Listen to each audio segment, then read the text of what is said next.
today, don't be late. Fins up, we ride until the end with Bobby talking about the Phins. Podcast popping every week, no delay. Join the crew, Phins Talk today. Lolly chat and stacks on prime. Miami hustle all the time. News and views will pave the way. Dive on in it, if Phins Talk today. Top plays and what went wrong. Breaking down each game so strong. Fans united, feel the beat. Phins Talk family, can't be beat. Fins up, we ride until the end with Bobby talking about the Phins. Podcast popping every week, no delay. Join the crew, Phins Talk today. Fins up, we ride until the end with Bobby talking about the Phins. Podcast popping every week, no delay. Join the crew, Phins Talk today. Join the crew, Phins Talk today. Good morning, good afternoon, wherever you may be. Thank you for tuning in to this week's edition of Phins Talk today here on FTSN. I will be joined shortly by Doll. She's having some technical difficulties. There we go. Let's see if she is good to go. Because that's what happens when you're live. What's up, girlie? I'm back. That was crazy. I'm here. So, right when we're about to go live, everything, she froze up, but it's all good. We're here. We're talking, and then my computer goes, restarting. It's all good. That happens. It's all right. First off, shout out to everybody watching. Appreciate you again watching Phins Talk today here on FTSN. I'm Bobby Phins Talk, joined, of course, by Doll of Doll's Diaries, who was off last week having a blast. So before we get into, of course, the game and, of course, the news surrounding the Miami Dolphins, because it's never boring when talking about Fins Up, Court, I got to talk to you. How was, I know we know there's the loss, and we'll get into that. I just want to get your perspective. But the trip, first of all, you look like you had a blast. Was it a blast? It was the most amazing experience of my life. Meeting everybody and tailgating and just like the sense of community was wild. I got recognized in a Walmart, first of all. I was like, who the fuck am I? Nobody. I'm in a Walmart shopping because obviously the first thing that I do when I get to Miami is find the nearest Walmart to the stadium to buy cheap merch. It's pretty standard. Yeah. So somebody comes to me and they're like, are you Doll? And I was like, oh my fucking God. Yeah. So nice. Everybody was so nice. Meeting the girls, Lisa, Tiff, Ashley. We did a girls' dinner on Friday night. I was waiting for like the other shoe to drop, drama, like, nothing. It was nothing but pleasantness. After the game, I'm leaving, and then Planty goes, that's OJ McDuffie. So I have a photo. I met Richmond Webb, Lisa, Dolfreaky and her husband, the nicest people on earth. Tailgating, it was just, I've been looking up houses. Yeah, right? I was like, I need to have this every week of my life. Like this, it's what it was about. I highly recommend that if you are a displaced Dolphins fan, that you go to one home game tailgate one time in your life, because nobody was mean. Everybody was so welcoming. Like, it didn't matter if you were in their clique or not. Like, and it's not just because I'm like Doll or whatever. It was just like, it just felt like family. Everybody just felt like family. And thank God that Freaky Juice will hit hard. For those who don't know, Dolfreaky has a Gatorade tub like they have on the sidelines of alcohol that you can just like help yourself to. Apparently it's full of Bacardi. Didn't know that. I was drunk before I sat in my seat. So the loss didn't hit me as hard because I was not sober. But 10 out of 10 recommend. Don't buy food or drink in the stadium because it was $21 for 3 chicken nuggets and a fry. Yeah. Do better. At this point, they should be paying me to eat. I'm saying. The game that I'm watching. Anyway, that is all. It was the best time of my life, as you guys have seen from the copious amounts of photographs I've done. I was on TV. That turned into drama. Didn't expect that. That was so. Third quarter, Gorilla Luke. For those who don't know, he is in the deep zone, like the deep end, He is the man dressed as a gorilla, the nicest human I've ever met. He texts me and he's like, come down to the first row, like halftime. And I was like, we'll be down for the fourth. So we get down there for the fourth. No play is happening on the field, you guys. No play. And it was like, it was a commercial break. So, the field was getting set up. Little did I know that they were doing the, camera to the fans. It's on TV. There's a clip of it going around. People drug me and Planty. So her grandmom is texting her, like, I hope you're having a great time at the game. My kids have kids, they said. My son is texting me, did you get me an autograph? And I was like, no, I haven't met a player yet. And he was like, you're a bum. Those are the exact words. Next thing I know, Luke elbows me. We look up, and there's me and Planty on the TV looking down at our phones. And then people are like, you're at the game, and you're not paying attention. And I'm like, nothing was happening. I was being insulted by a 12-year-old. I saw you looking at. I saw you with your phone, and I didn't think it. I was like, oh, there they are. Look, but right. That's what was happening. You were getting disrespected. She's texting her grandmother. I'm being called a bum. They hadn't even kicked the ball off yet. Like, there was nothing for me to be like staring into the abyss of like the ball boy. I don't know.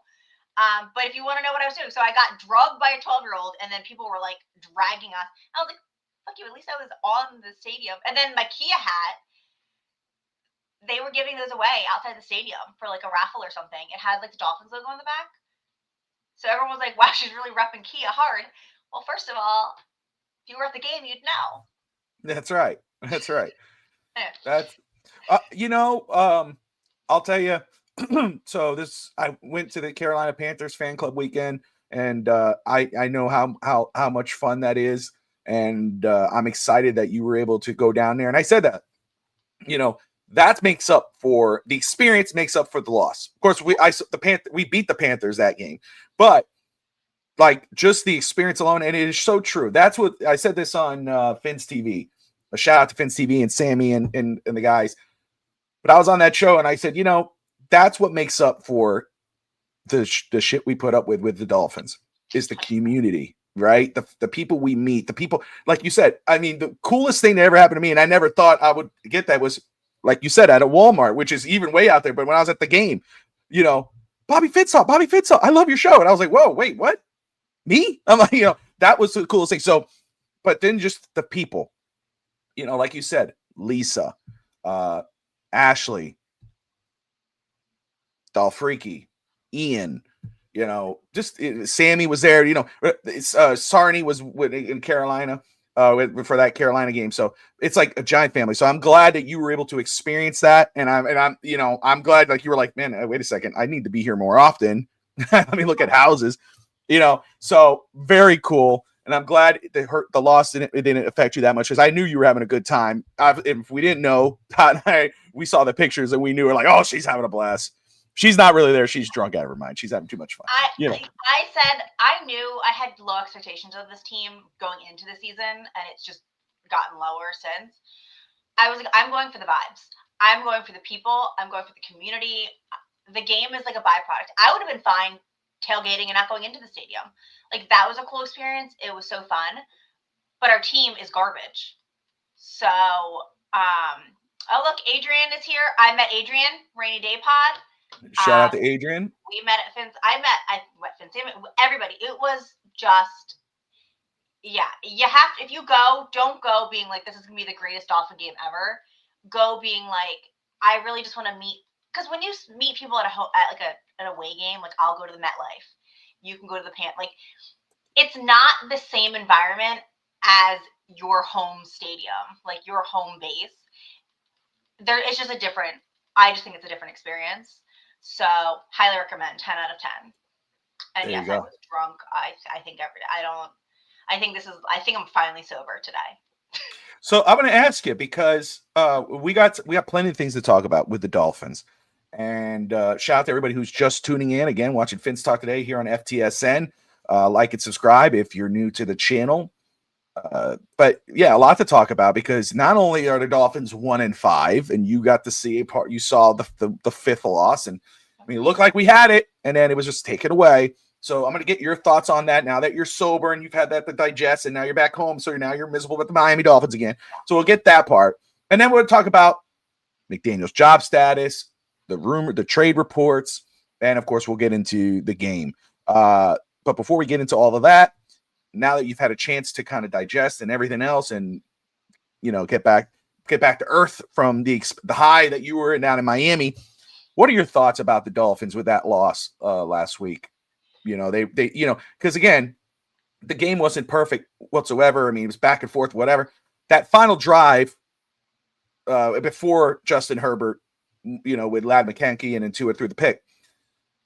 Before that drive, it was a perfect to a bam, bam, bam. Darren Waller in the corner of the end zone. I mean, you couldn't ask for a more perfect drive to do it. Of course, you left 1 minute on the clock, and our defense is garbage. And lo and behold, gets it downfield. Jalen Phillips can't get a sack, touched the field goal, whatever. And then Tua throws the pick at the end. Of course, he's just trying to make a play. What was your feelings throughout the game, and as well more after the game when you kind of saw everything? Where are you at right now in Miami? Done.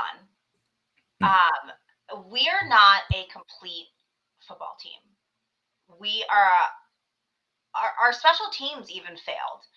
It's like when you look at the great teams, they are working on all facets. Or at least two out of three ain't bad. But I don't think the Dolphins have had a game yet where two facets were both working in conjunction. And you can blame Tua and you can blame JP for those final 2 minutes. Where were they the rest of the game? Because honestly, a game you can say is won or lost in those 2 minutes. But if Tua the first half had performed well enough that we weren't going 3 and out so many times, we would have had a lead and it wouldn't have come down to that final drive. If the defense could get a stop, one stop is all I'm asking for at this point, we wouldn't have been backed up. The horrible play, the special teams allowing that huge return, it's not just, it all accumulated to those final 2 plays, we'll say.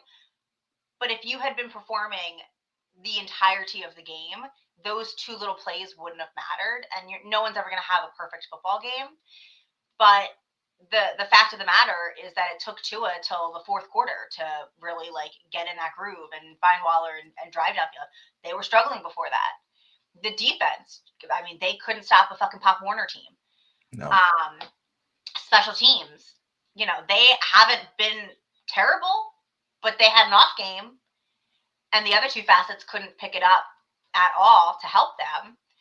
So I think it's just a total team collapse, and it starts at the top and it trickles down, and it just shows you they're underprepared, they're undisciplined, and they just lack accountability for themselves, for their actions. And you don't see them on the sideline.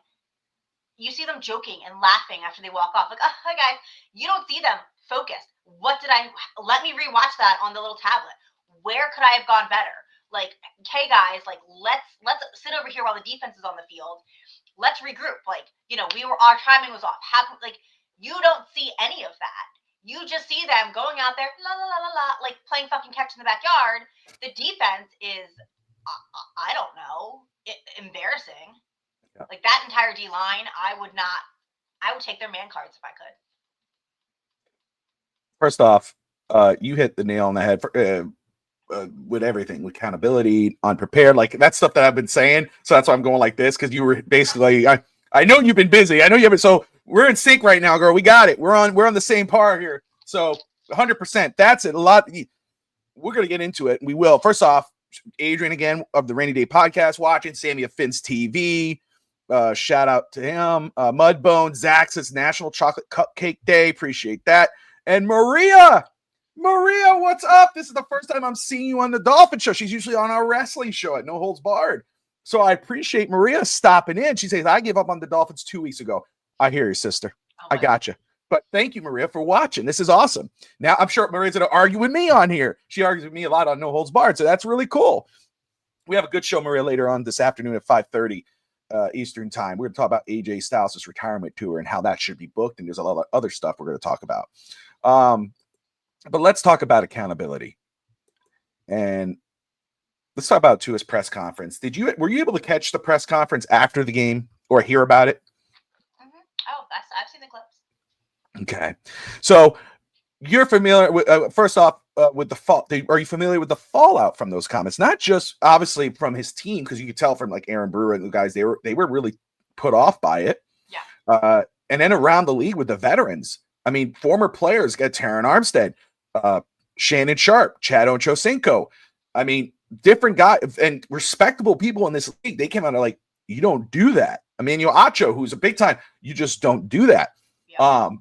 When I heard those comments, again, when he's saying, basically, now again, you could say really he threw 3 picks, and there's still 3 interceptions, right? In and out of the hands of Waddle. That's on Waddle. The one where he threw it to Achane, that's on him. He should have threw it in front of Achane. He threw it right, where Achane had to kind of turn. He got that take. And then the other one's trying to make a play. I get it. But still, like as you said, the game didn't end on those 2 drives. It should not have been that close. What did you do to execute beforehand? I know a lot of people are getting on Phillips. Again, what did Phillips do before that tackle? Not much. He's been a ghost. So much so that when you hear his name, and we're going to get into trade rumors, I'm not against it. I mean, Jalen Phillips, first of all, has a heart. You feel from the last 2 seasons getting injured. He wants to be there. He was having a great year the season before. But this year he's been a ghost. And he's coming up on a contract year. If we're going to move him, we're going to move him, especially when you see things like that. Anyway, with Tua's comments, when he's saying, hey, basically, I'm doing my part. There's guys on this team that are not coming to these meetings. They're late to these meetings. When I heard that, I was listening to it. And I turned, I'm like, first of all, I didn't think of the fallout with the team. I thought more of like, you're telling on yourself, first of all, because you're a team captain.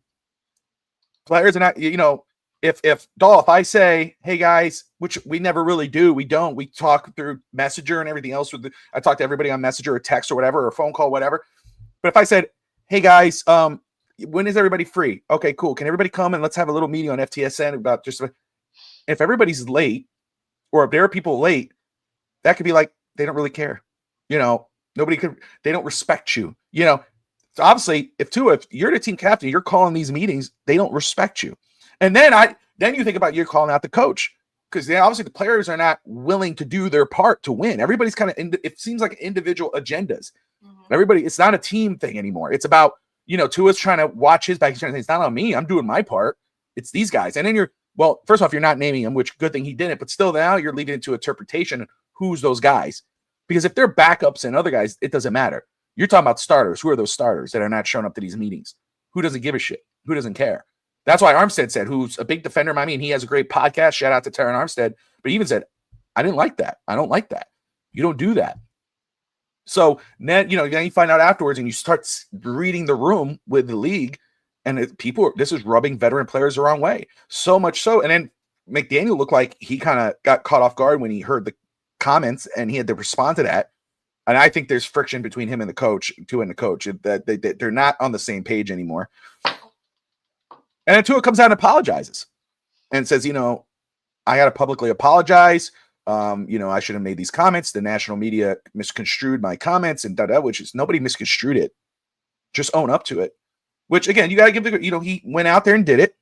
Obviously, he felt he had to. But is the damage done?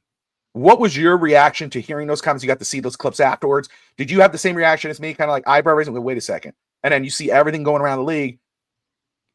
Do you think the apology is accepted? Do you think the team can move on from this? Or do you think, what's the fallout from this in your opinion? No, I think Tua, since he's been paid, is an arrogant prick. And if you see the way he talks in his press conferences and you see the way he carries himself, he has an arrogance to him because he got paid. He does not come off as a leader of a football team. He comes off as an arrogant 20-something-year-old guy with millions of dollars. He does not care because he got paid. The team doesn't respect him. That's clear. You've been in this league for 6 years, even longer if you want to count college. You know what to say and what not to say at those press conferences. You have an entire media team. You are coached on this shit. You know what you can and cannot say, and you still said it. And then you got backlash and you got heat, and it didn't come off as you're arrogant, like, yeah, look what I did. Then you had to go eat tail. You're not sincere about it. The Dolphins probably pressured him and were like, you need to go out there and apologize. He wasn't sincere in that apology. He didn't care. And his team knows. From what I have heard, he was calling out specific players. They know that he was trying to call them out. Mhm. But you're not respected. You're not a team leader. You're not a captain. You may wear the patch, but you're not. You're just a dude. And now the league, the entire league, your stock has gone down because now the entire league sees what kind of person you are. They see how you treat your teammates. They see that this is a team. So when the Dolphins ever move on from you and you go to another team, you now have this reputation. Those comments will stay with you. People are side-eyeing you. You're not going to be welcomed probably into some locker room. Some people are going to feel some type of way about that. You're not going to be trusted in that locker room. And you're not respected. This entire team is just a bunch of individuals thrown out there to play football. It's just like a ragtag backyard football team. Like, it is not a cohesive unit. And I don't care what they feed you. There is no congruity. There is no sense of like togetherness. It is literally just, I'm going to show up when I show up. I'm not going to show up. I'm probably not going to watch film, whatever. Then we're going to go out there and you're going to see. I'm going to miss players. I'm going to be timing. First of all, you done your part too well. You're 7 interceptions on the season. We haven't even played 7 fucking games yet. So I don't know what your part you've been doing, unless it's being a shit-ass quarterback, because then you nailed that on the head. Damn. But to call somebody out when you have been playing probably the worst year of your life is diabolical and just shows nothing but arrogance that I want off my football team. You know, she's been off for a week, but she's still ready to go. What? No, you know what? Right on. So I've heard that a lot about the arrogance, and it does come off as that. And again, accountability is huge with this team, especially with Tua, right? And every time you hear him talk, there's no real. It's about it's leadership. It's the coaches. It's other guys not coming to meetings. It's never, hey man, I need to do better. The comments. I know a lot of people dove into those things, and it's the same thing as right. You just dealt with something like that. You're at the game. You get a camera on you. And for a minute you look down at your phone. Everybody goes, really? You're not paying attention to the game? You're on your phone? Things get misperception kills. Tua makes the comment that, they go, what do you think about the fans and this people talking to? He goes, look, man, when I get home, I'm not on social media. I go home, I'm with my kids. I don't think anything of it. That is perfectly fair. Mm-hmm. Makes all the sense in the world. I'm with you. I'm the same way. As a father, of course, if I'm not doing the channel, and even when I'm doing the show, I'm lucky to have a great group, and that I could, if I have to hop off very quick to go take care of stuff with my kids, I know Doll has my back. I know, we know that. Family first, man, 100%. I'm sure you're an amazing dad, but we don't want to hear that crap. What the right answer is goes, you know what? I'm not on social media. When I'm home, I disconnect myself from that and I just focus on my family, which is fair. But if that is the case, I can understand why the fans are frustrated. I'd be frustrated too. I got to do better on the field. I got to do better as a quarter, the leader of this football team. We need to come back. That's accountability. That's what but the thing is, more and more, he doesn't give a damn. He's just here. You should pull up, and I swear by this, pull up a Cam Ward press conference. Yeah. With Tagovailoa press conference, and you let me know which one is the leader of their football team and which one is not. Because Cam Ward, I think, handles losing and taking his own accountability and not blaming versus Tua. And I know that I'm biased because I'm obsessed with Cam Ward, but just watch the 2 press conferences and you will see the stark difference. It's crazy. And it's separated from Tua, but just with Cam Ward, how mature he is, and it's his first year in the league. Right. I mean, now he's dealt with a coach getting fired mid-season, and he's just, but it's just, I just don't know. Like, is Tua, when he makes these comments, and he, again, Mudbone, I think Mudbone was the one who, or was it, excuse me, not Mudbone, maybe it was Aquavision. Shout out to Aquavision, Eli, everyone tuning in. He came out, he did come out and apologize. He did say, hey, I messed up. I should not have done. I apologize to my team. McDaniel says he's talked to his teammates one-on-one, blah, blah, blah. But you, and this is the Adrian just brings it out here. That's what I was just going to say. Self-awareness. You are smart. You're a smart freaking guy. And you don't have to be to know, maybe I shouldn't say something like that. First of all, you're obviously not on that tier with your teammates. You're not Tom Brady. You're not Peyton Manning. You're not Aaron Rodgers, with Green Bay, because he's not like that. You're not those guys where you could easily call out player 1, 2, and 3 without calling them out. And they know, and they're going to go, damn, dude, he's the leader. They're looking, instead of them going, damn, I need to straighten up, they're going, look at this look at this guy. You know what I'm saying? Like, it's a different, so, hey, Eli, you're a hater or whatever, dude. You're watching us. I'll shout you out anyway. Appreciate you watching. Your team sucks. The Jets suck. And that's coming from a Dolphins fan. Yeah, I'll say it till the day I die. I can't. There's no team I hate more. But at least we're not the Jets. That's right. That's right. There's no team I hate more than the Jets. But I thank you, Eli, for tuning in. And hey, man, if you love sports, and in general, we talk about everything here on FTSN. Hit that subscription button and always give us crap about the Dolphins. We'll give you crap about the Jets. I got a guy who does a show here on the channel who loves the Jets, so you're more than welcome. Yeah, right. We won the last game. We'll win it again. Maybe. I mean, you never know Miami this year. But anywho, to me, it's when I hear him talk, it's about saving face. That's how I feel now. It's about trying to save face around the league. He can't take the criticism, so he's going to deflect it to someone else. So, and you go on, let's discuss, with Tua. Again, I say, before I even saw the criticism around the league, and which is rightfully so, and I agree with it. The first thing I thought of when I heard these is like, dude, you're telling on yourself as a captain, as a leader of this team. They don't respect you, but also you're telling on your head coach. And they're 1-5 on the season.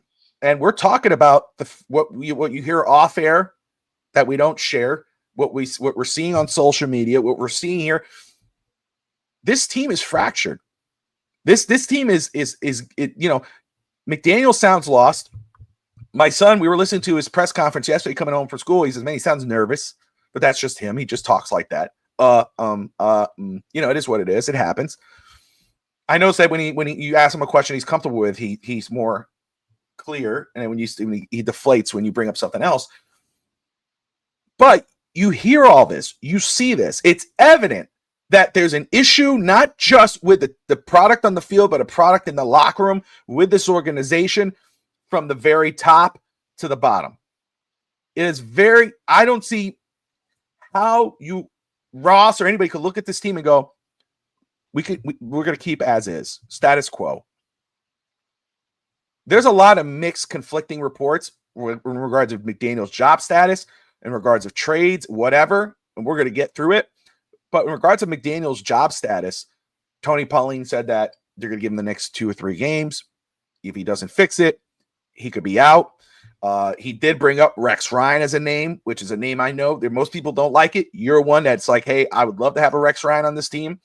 So, and of course, Jordan Schultz comes out and he says Ross has no plans to fire McDaniel anytime soon. I'm paraphrasing, I don't have it in front of me, but he says he was on his podcast. He says, hey, no time anytime soon. So conflicting reports in regards to McDaniel's job status. I want to ask you, where do you stand on Mike McDaniel as the head coach of the Miami Dolphins right now? Would you make a change now if you were the owner of this team? And which one do you actually believe? Do you think Ross would hold on to McDaniel? Do you think he's actually wanting to hold on? Or do you think Tony Pauline's right that this could be maybe we're 2 more games into the end of McDaniel's tenure as head coach? I think Ross is an idiot, so I wouldn't put it past Ross. He seems like he doesn't. The Dolphins are not his priority. I think he's more concerned about Hard Rock, the stadium, than the Miami Dolphins who play in there. I think he wants to get his money that way. He doesn't look at our team as they're a byproduct of him getting that stadium and doing the F1 track and all that. So I don't. And if his most trusted advisor is Chris Greer, I absolutely do not trust a single thing that he would do. That being said, I see no advantage when you're 1-5 on the season. You're not winning your division. You're most likely out of a wild card run. In firing everybody mid-season, even like a mid-year push isn't going to do anything for this team. They're not going to get the playoffs. It's not going to do anything. So I say you let them ride it out. At this point, and I know people hate that I say this, is tank the season. It's time to look forward to draft pick. Dangle a top 5 draft pick on an incoming new coach, hopefully a new GM, a whole new system, and let them rebuild from the ground up like they would want to do. Don't do another half-ass rebuild where you keep Chris Greer, but you get a coach and then you lock him with Tua. No, you give somebody free range and you say, you can come in, here's a nice top 5 draft pick, you go whatever position you want to do and build your team the way you want, and we're going to gut it. So I don't really see the whole like interim coach rally. Like the season's a bust. When you look at the other teams in the AFC, it's very hard with this team, this roster, for us to do anything. We're not going anywhere. There's no point in ending the season 13th overall and getting a mid pick. Like at this point, I'm looking forward to the future, and that is a top 5 draft pick. No, I want McDaniel gone. I don't think that he is a leader of men. He may be a great offensive coordinator. He could be a great assistant. I don't think he has the personality to be a head coach in the National Football League. I don't think that he commands the room. I don't think he commands respect. I don't think he has the personality to hold these players accountable. And I've said it once, I'll say it till I die. South Florida is a completely different atmosphere than, say, Pittsburgh, say Green Bay.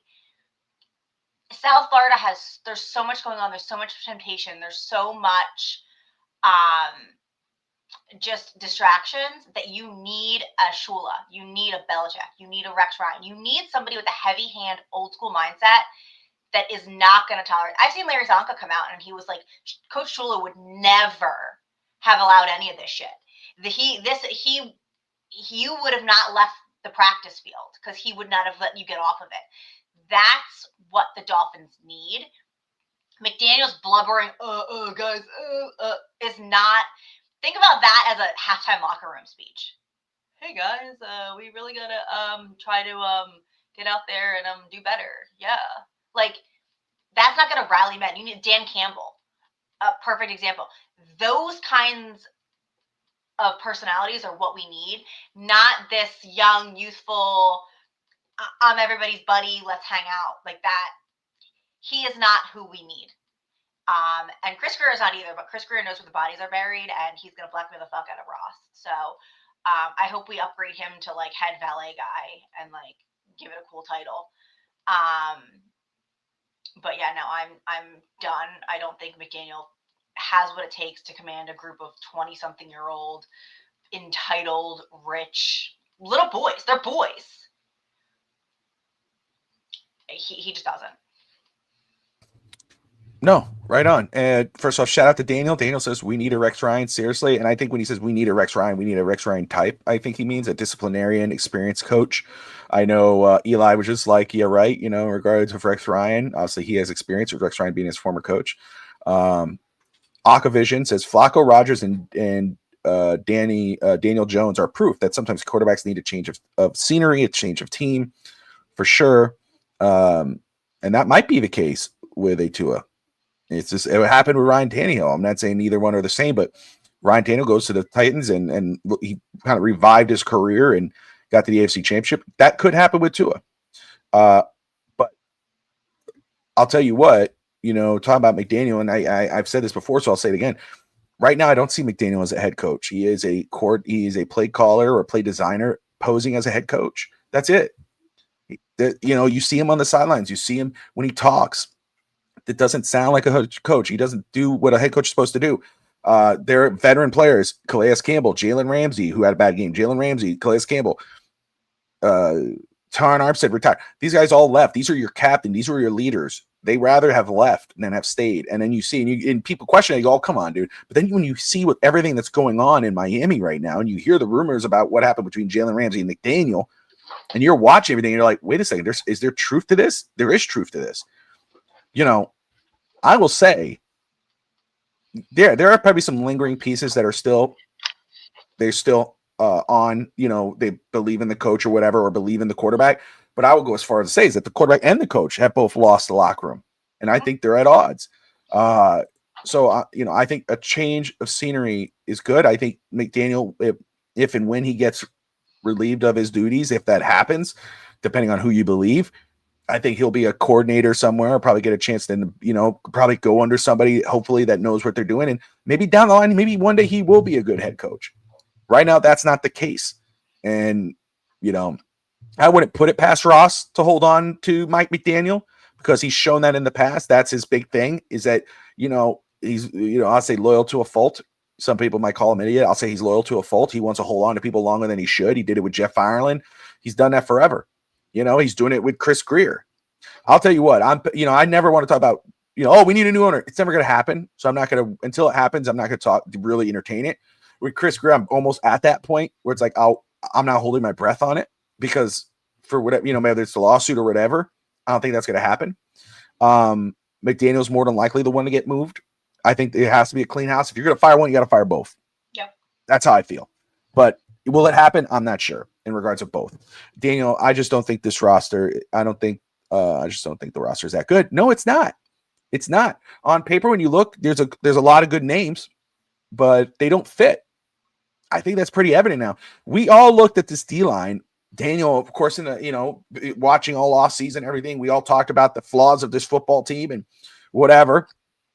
But when you looked at, like, for instance, the D-line, you're like, man, Jalen Phillips, Bradley Chubb, Chop Robinson, Kenneth Grant, Zach Sealer.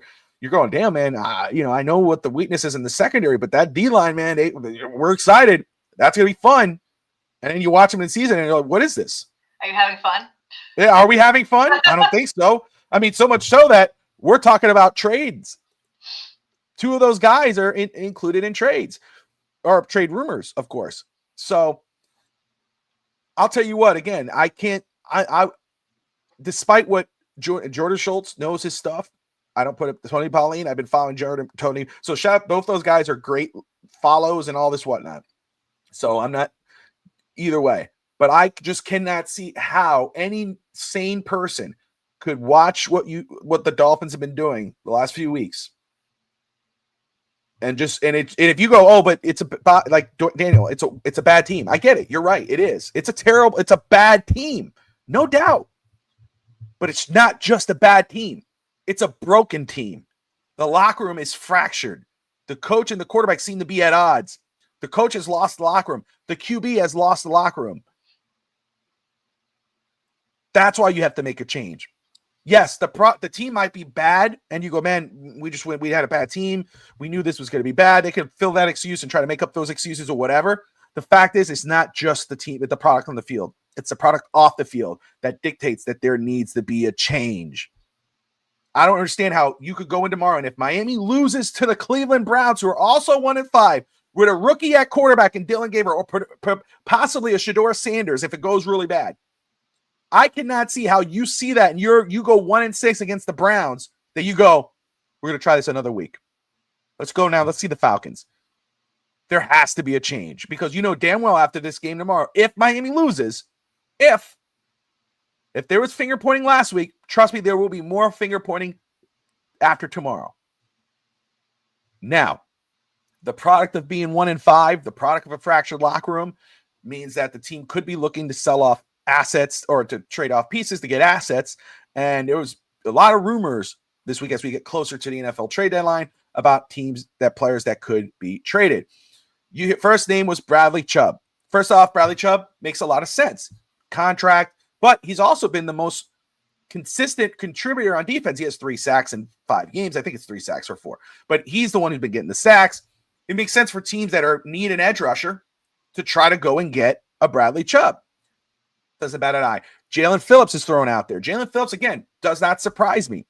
He's in a contract year, often injured, has not been productive this season. The names that were surprising that got thrown out there were Jalen Waddle, Devon Achane. Now, I want to make this perfectly clear. We can have a conversation all day about any of those players other than Devon Achane. I don't care what the offer is. We are not trading, or we should not trade Devon Achane. But Bobby, they're giving us a first round pick. We're not trading Devon Achane. 2 first round picks. We should not touch Devon Achane. We shouldn't trade Jalen Waddle, but we can have a conversation about it. No, we can't. I'm willing to have a conversation about it, but we shouldn't trade him. Bradley Chubb and Jalen Phillips, do it. What are you getting? Is it good? I'm okay with it. Jalen Wright, we're not using him. Trade him. For whatever reason, he can't get on the field. They're not putting him out there, so obviously they don't want him. Trade him. And God forbid he blows up somewhere else. Anyway.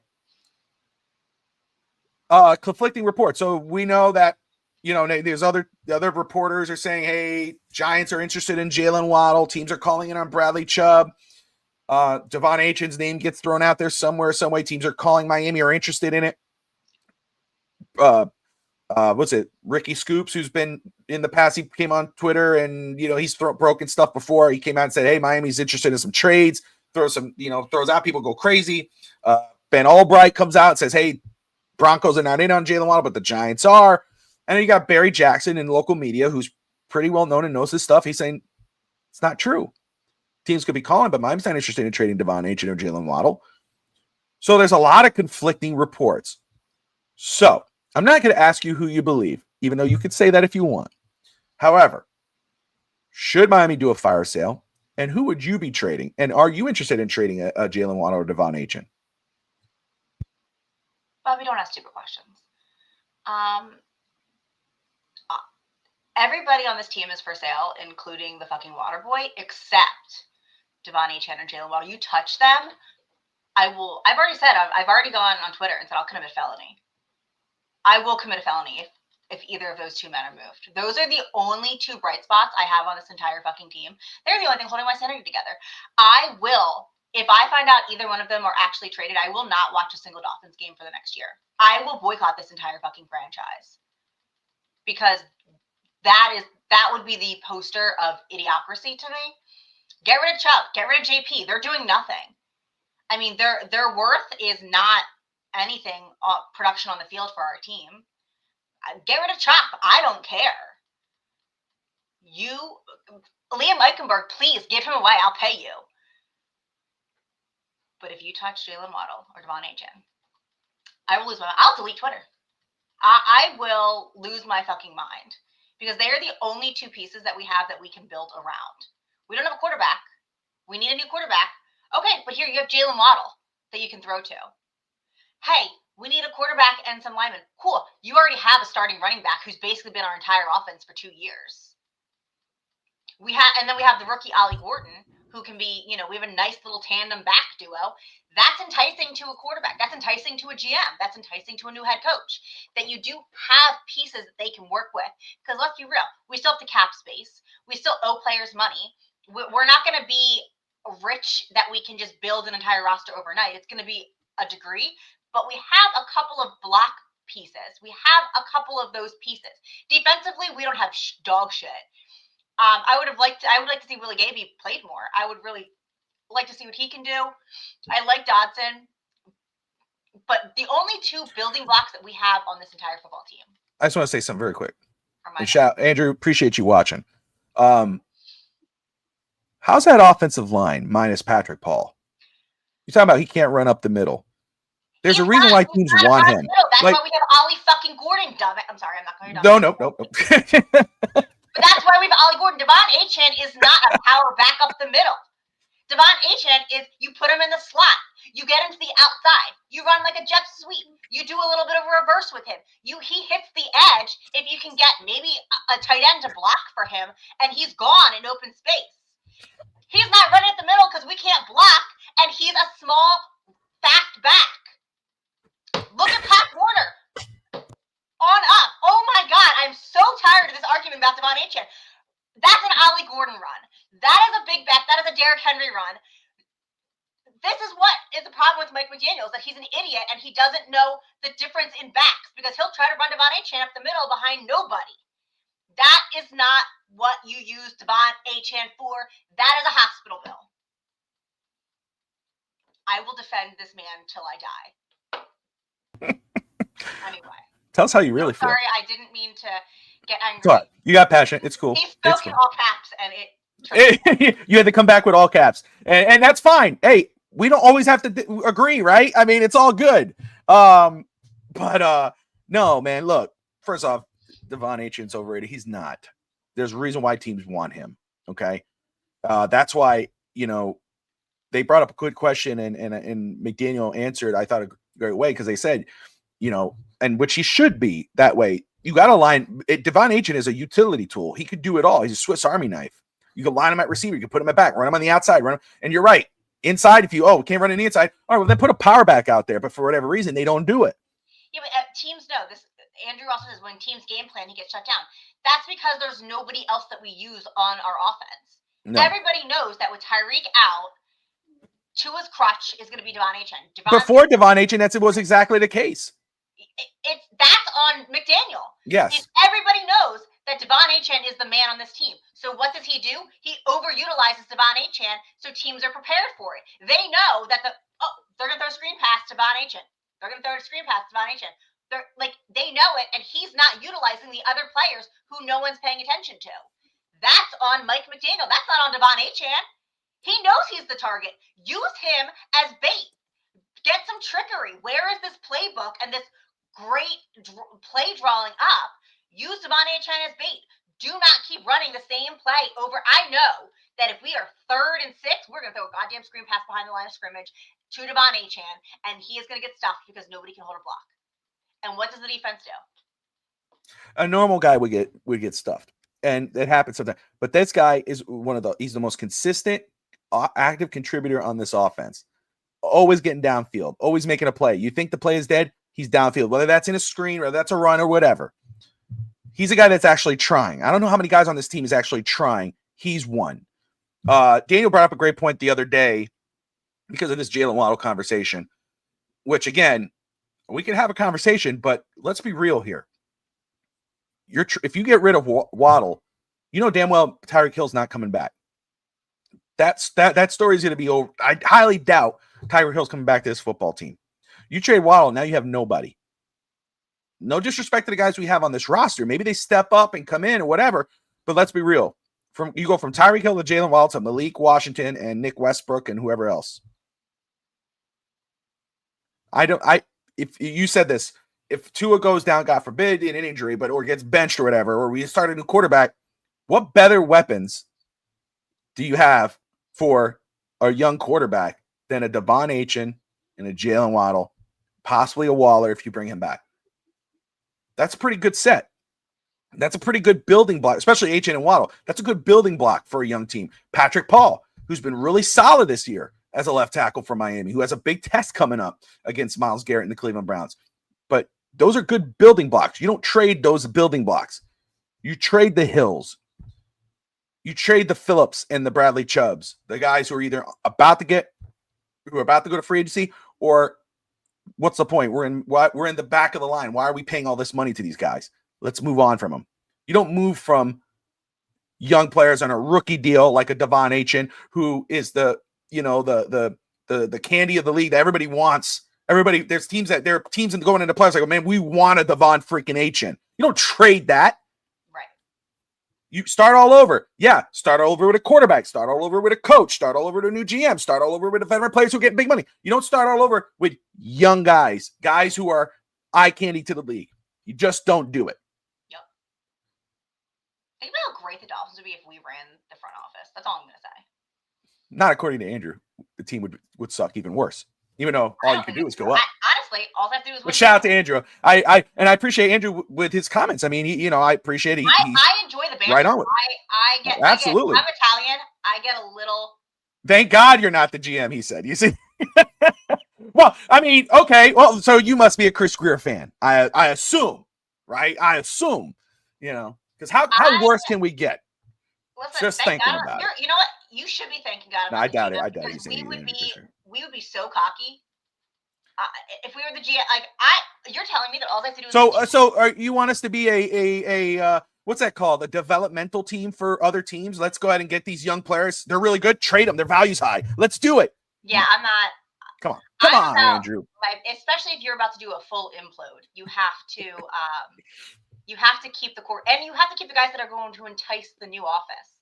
Because you're right on. What coach wants to come in and say, hey, we just traded away all our high value assets. You're left with fucking rookies who have never played a snap in their life. Now build a team and win. You have 3 years. That's not going to entice. But if you come in and say, listen, we got Patrick Paul. He's a young rookie. He's coming up. We got Jalen Waddle. We got Devon Achane. Like, we have the pieces. Now you come in and fill in some holes. You have 3 years to do it. That looks a lot more enticing to me for a veteran head coach to come in and say, I can play with this. I can make this work. Year 1 might be a little rough, but you give me 2 drafts, you give me some free agencies. I can do something with this. I can find a quarter. I can do that.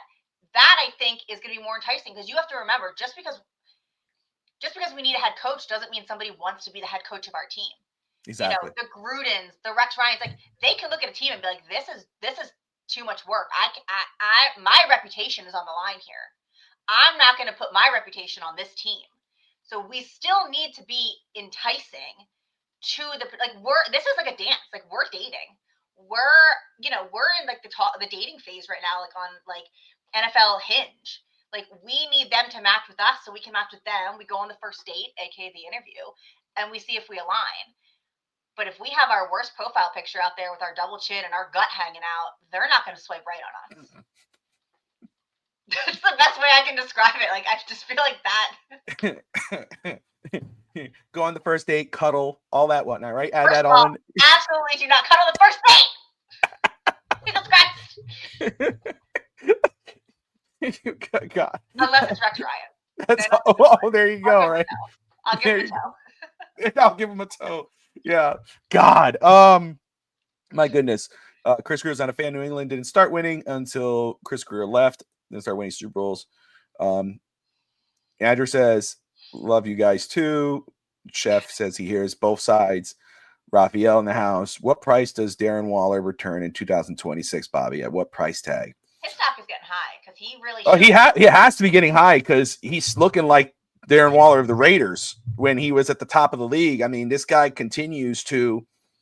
I mean, now the team being where they're at, Miami, and where they may be by the start of next season, are you willing to pay that much money for a guy to come back when your team might not be at the top of the league? I don't know if I would do that.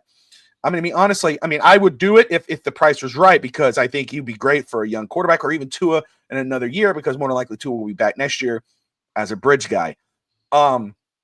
However, if it was me, I'd say no. If it's the price tag's out of it, let him rock, and then go put into a young guy and build him up, whoever that may be in the draft or whatever. If Miami actually did that. And of course, Andrew running the team, he would trade the guy once he became good, and because the value was high. No, but just playing. But that's Nick Westbrook. You see what Darren Waller does as a big guy, big receiver, tight end. You see what he did in the corner of the end zone. It was a great pass, great play, right where it needed to be. That's what he's made for. I mean, ever since he came in, how do you look at Darren Waller, what he's doing at his size, 6'6", whatever, and you have a 6'4" wide receiver who was one of in the top of the league in red zone percentage with the Titans last year with Will Levis at quarterback. How do you look at that? You look at Darren Waller, you know what this guy can do, and you have not used him. Again, coaching. I understand this roster is not good. I understand that their locker room is fractured, and oh my God, it starts with Chris Greer and Steven Ross, whatever. But that's coaching. That's decision-making. How do you not get this guy involved? How do you not draw up plays to do it? Devon Achane, I know Evan and I could go all day with it. You brought it up, the screen pass or whatever. Again, yes, it's drawn up for him to be there because he's a safety valve, and it's on Tua because Tua continues to use him like that. And that's why he's one of the most consistent players, because he actually gets the job done. But what are you doing with coaching Mike McDaniel to get this guy involved? You're not. Again, defense. I don't want to put it past it. I know Daniel's brought it up multiple times. Anthony Weaver is failed as a coach of this defense. This defense is horrible. It cannot stop a nosebleed. It cannot stop a JV football team. It's that bad. You look at Cleveland tomorrow and you go, man, we got Dylan Gabriel. I mean, rookies are rookies. You don't know how they made before, but you go, Dylan Gabriel, look at this offense. You go, this Miami should do better against this team. But then you think about their running game. And then you think about what their running back may do. I mean, but Bobby, their running back's not that good. They let a third stringer run 100 and some odd yards. They let a second stringer run 200 and something yards. Come on. What do we really think they're going to do? I don't trust this defense. I don't trust this team. And yeah, you can find another agent in the 4th round of the draft. We can maybe get a second for him now. No. No, you can't. I don't like that mindset that there's always another one, because Yeah, I know. sometimes, yes, if you're in the NFL draft, you have talent. That's no dispute. But that doesn't mean that it's going to translate on the field. It doesn't mean that they're going to have that same, just not just like talent, but just play. I don't know, the impact that I think that Devon Achane has had on our team. And he's had it since back when he had Mozart. Like, you knew he was special. You just knew it. And how many times, if we don't get rid of Chris Greer, do we really trust Chris Greer to be our talent decision maker, that he's going to get the best? I get it, he got HM, but like, I don't have a lot of faith in him, especially in the later rounds. No, you're right. And that's the thing. You can't trust them to go find another guy. I mean, again, you drafted Jalen Wright. Another guy? I have my guy. That's right. I know. What are we going to do that? Why would we trade a guy just to go draft another guy and hope that he's going to be that same guy? You don't do that. He drafted Jalen Wright. Jalen Wright is most likely, like Cam Smith, going to end up off this football team. We drafted Ollie Gordon. Daniel might not be an Ollie Gordon guy, especially some people might be saying that now because they see Cam Scatterbo and they're going, that's who I really wanted. Scatterbo's looking really good. Ollie Gordon hasn't had the opportunity. Yeah. So that's, again, gentlemen, why would we get rid of the guy who is showing that he could be something that he's shown week in and week out? Well, he's only running 18 yards at 13 carries. Have you seen our offensive line? What's his receiving yards look like? You don't get rid of a good weapon who could produce when you have that quarterback. You don't do that. Makes no sense. Now imagine Devon Achane over at Pittsburgh or in Kansas City. Yeah, 100%. 100%. Then you'll be sick and you'll be like, oh my God, we had him. He was like, when he can go with somewhere with a decent offensive line, with solid coaching, then you'll be like, oh my God, we should have kept him because now we have this 4th round rookie who needs 2 years of development that just doesn't have the same vision and has a different skill set because we thought we could go do it. And now you're 2 more years behind of where you could have been if you just kept Devon Achane. I swear Andrew must be Evan's burner account. I feel like he's probably like a Jets fan or a Patriots fan. You know, he's just having too much fun because it's not about stat padding with Devon Achane. When he has 3 guys on his back and he's dragging them into the end zone. Some people rely too heavily on stats and you're not watching the game. Exactly, 100%. I don't. Some drops, like you say, oh, this receiver had this many drops. How many of those drops were a poorly thrown ball by your quarterback? Yeah. How many of those, like... It's the same thing, right? The interception. 2 had 3 interceptions, but how much were on him? But then also, how many interceptions didn't get picked because Jalen Waddle did a crazy one-handed catch on the sideline and saved to his ass? Yeah. So stats are subjective because there's so much you don't see and little things that could happen that, you know, you'll say, oh, well, 2 or 3 for 300 yards and 2 touchdowns. Okay, but then he had, you know, Jalen Waddle saved this, or, you know, I don't know. There's just so much finesse to it. I don't like when somebody solely relies on stats. And then to sit there and say, oh, well, he did all this and still lost the game. That is wild to me, too. Like, how can you defend a quarterback's stats if you still lost the game? I get it can fall in the defense, but I just don't like relying heavily on stats. Absolutely. So let's just continue to watch how this plays out.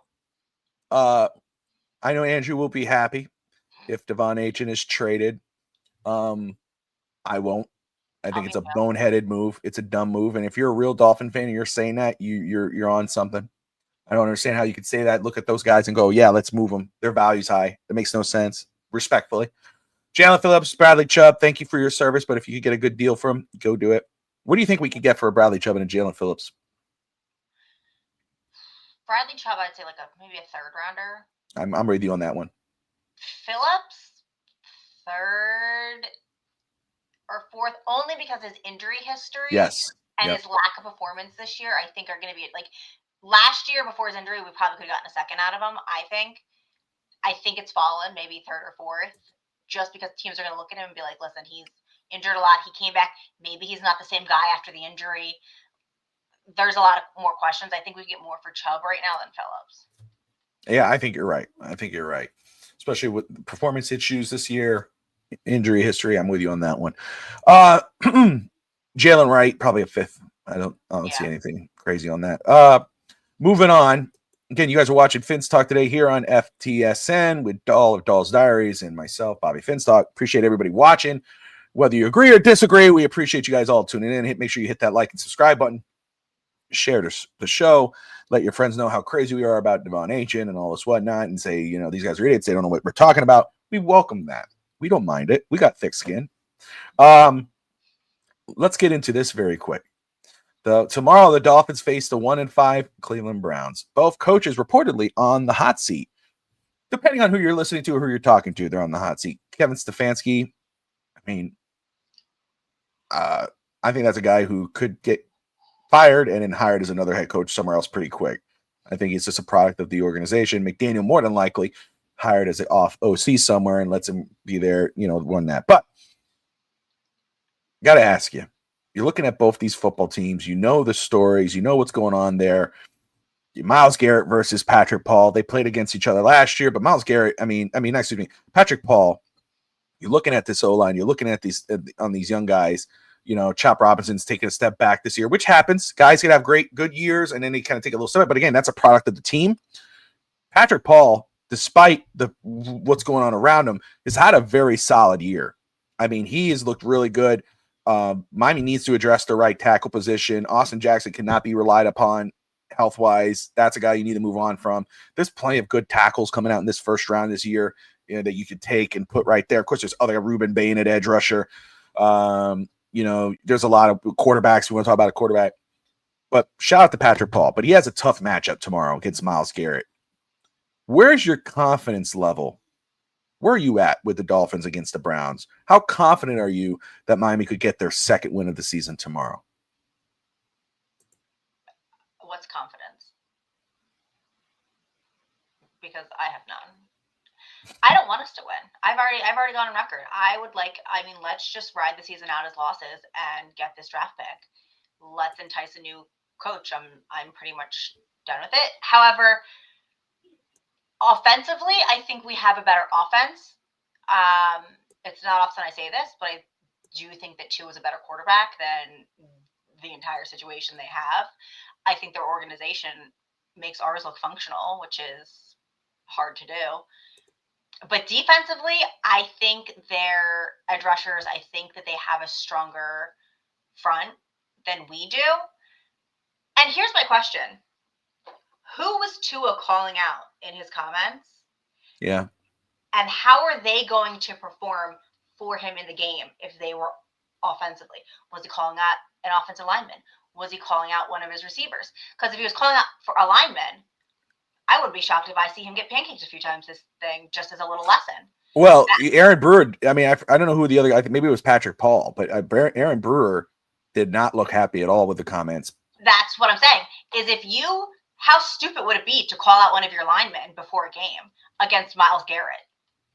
Mm-hmm. So that's a storyline that I'm interested to see play out, because that could affect the game. I know they're professionals and all, but it's not uncommon in football. I've seen it in high school too. You let just one get by, just as a message to your quarterback to be like, fuck with me again. Let's get this together. Just a little message there. I wouldn't be shocked, especially with this team who doesn't have each other's backs. Yeah. But I know Patrick Paul's been good, but I don't feel like our offensive line is tremendous. And, Myles Garrett has his reputation for a reason. So that'll be interesting. But, defensively, their offense isn't great. So I would think that defensively we could have a game. I like Rasul Douglas. I think he's actually been performing. Rasul Douglas has been really good. So with these quarterbacks, maybe he could have a game. Jack Jones, he draws a lot of flags, but I like him because he's drawing flags because he's on his man. Yeah. He's not getting burnt. He's on his man, and I'll fight any of those PI calls. But I like that. He needs to clean it up a bit, but I like that he's at least getting them because he's there. He's trying to make the play. considering, remember, Kohu would get burnt and be 10 yards out. So I really think it's just it's gonna come. I don't know. I'm honestly like 50-50 on this one because I think both teams we're almost opposite. Like I think we have a stronger offense. They could have a stronger front D. But I like Russell Douglas and Jack Jones against this young quarterback that they can't seem to get a rhythm going. So I really don't know. I really think that these are fairly evenly matched teams. Yeah, equally bad. And the Raphael with the comment earlier, hilarious. But if O-line is like Dahl says, will we see offensive linemen whiff and let them sack two on purpose? If we see it, everybody, I'll be like, there we go. We know who Tua called out. If it was a skill player, I don't know. We'll know that much. But if he was calling his lineman out, and it's the thing though, he could have called any one person out, but again, it was felt around the league, and you could see a lot of players' faces, who was ticked off by those comments. So I hope that we got guys that are not so diabolical to let Tua with his history get beat, but we'll see. If he rubs people the wrong way, we don't know what's going on in the locker room. If he's going publicly with it, what is he saying in the locker room? He may not get completely rocked, but you might see one message at the start of the game being sent to Tua. Yeah. And you might also just see the offense not performing well because there is this going on and they're not on good terms. And I think that if you're not on good terms, it's going to translate on the field. You're not going to be in rhythm. You're not going to be in sync with each other because there's this like beef happening. So I really think we're going to see how these comments actually translate on the field. Yeah, we'll see. And again, if again, equally not good teams right now, but this should be a game where you would think Miami's team can win, right? You go, okay, you still have Jalen Wallow, you still have Tua Tagovailoa, you still have Devon Achane, you still have the Bradley Chubbs and whatever the world. You should be able to win this game against this rookie. It's Tua versus Dylan Gabriel. You should be able to win this game. But then think about how bad this defense has been. You think about how inconsistent the offense has been. You think about how inconsistent the play calling has been. You think about the off the field issues. And then the weather. Supposedly the weather is not going to be good tomorrow.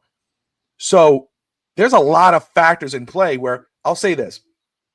I'm never rooting for Miami to lose. Never, ever, ever. But I do not have the confidence to think they're going to win. Fool me once, shame on you. Fool me twice, shame on me. Fool me 3 times. I'm an idiot. I don't want to be fooled 3 times. I don't trust the Dolphins in any situation. Yes, and in reality, you should be, remember, it's Cleveland. But trust me, there's Cleveland fans going, it's Miami. That's where we are right now in the world. So there's a lot of factors to play where, yeah, Miami could win this game, but there's a lot of factors saying that Miami could lose this game with everything that's in play right now. I better not see any Miami Hurricanes fan begging us to draft Carson Beck after last night. Oh, Carson Beck. First of all, I never was, and I don't. That's not hating on Carson Beck. There's other guys if you're talking quarterbacks, but that really did suck. That stung the nostrils. I was out with Tati. I said, "Oh, hold on." I knew we were losing. It was 24-20, right? I think, and I said 21, and I was like, they're driving downfield. He could have gone for a field goal. I don't know why they decided to probably get a little closer. 4th interception of the game. I'm like, okay, we're done. I didn't even get mad. I just walked back to my table. We started chatting about other stuff. I was like, are we effing serious? So, anyway. My Heat have lost. The Panthers have lost twice now. Yep. The Dolphins keep losing. And the only thing I had was the Hurricanes. And I have nothing. Being a Miami sports fan is not for the weak. Because it was a brutal week. It's like, maybe it's my fault for going to Miami, having that. Like, I blame you. I do blame you for everything. That's the only thing I can think of because the Canes were winning, and then I went to Miami and they lost. So I'll take this on me. I've not been a Carson Beck fan. I'm not a huge Carson Beck fan. I said, I don't think he throws a pretty ball. I don't like how he throws.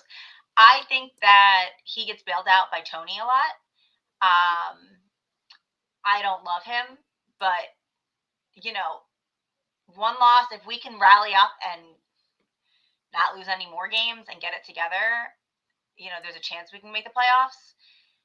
But our offense has been stalling the past couple weeks, and I think that the defense has been bailing everybody out, and it's been a concern. And I think we finally just came to a head because Louisville has our number.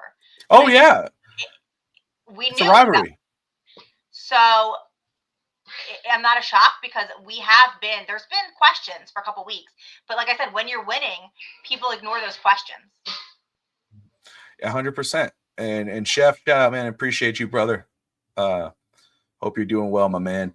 Always appreciate you tuning in and chiming in. But yeah, man, I was pissed. I mean, but at that time I was like, you know what? What's the point? I don't understand why they did it. I would have just gone for the field goal, go for overtime. You got the weapons, you got Tony, you got Daniel. Like I didn't understand it, but what can you do? You know, was I did I have the hopium that we could go undefeated? I did. Was I nervous that is it obvious we were going to lose a game? Yeah. Imagine if we had Cam Ward with Tony. Right. I love Restrepo, and they had great, but if Malachi Tony is so special. That dude's a superstar. That kid is going places. Like that, Yeah. I would give a child to have him on the Dolphins in a couple of years. Like when that kid is just, and for how young he is, Yeah. he just his trajectory is going up insurmountable. But all I can imagine is like if only we had him last year with Cam Ward, we would have never lost a game. Just think about the quarterback for next year, whoever that quarterback may be. You say, hey man, we have Tony, and we're going to give you this money. So we need to get a solid quarterback, and we need to get a running back because I'm pretty sure Fletcher's declaring. I think Fletcher's going out. Yeah, he said it. So I think they're fighting. We got to ask the Canesword guys. I shout out the Canesword podcast. I know they're not happy. We got to ask Will too. Yeah, that's right. 305 Sports Now. I'm sure he has some names, but anyway. Oh man, Nick Foles threw for 10,000 yards at University of. Yep. Shiraz make firing moves during the bye week. No. I wouldn't wait till the bye week. If they lose tomorrow, we're opposites on this one. Yeah, I know. There's Adrian Rainy Day Pods, the other also saying he'll wait. Man, Titans fired their coach. They got the in. They're trying to see. I would. I mean, it's not saving the season. So what's the point? Just like ride it out. Get the draft pick. There's no upside. Well, the upside is just you got the inside on trying to. You're not competing with other teams -1 for a head coach. If you really want a Gruden or whomever, Gruden's talking about college right now because of the teams. If somebody really wants a Gruden or any of these guys out there, you have the inside track. Hey, look, we got rid of him. What would you want? I don't want to work with Greer. Okay, well, we could make that happen. Okay, Greer, you're going to be an advisor now. We're going to get this guy's GM in there.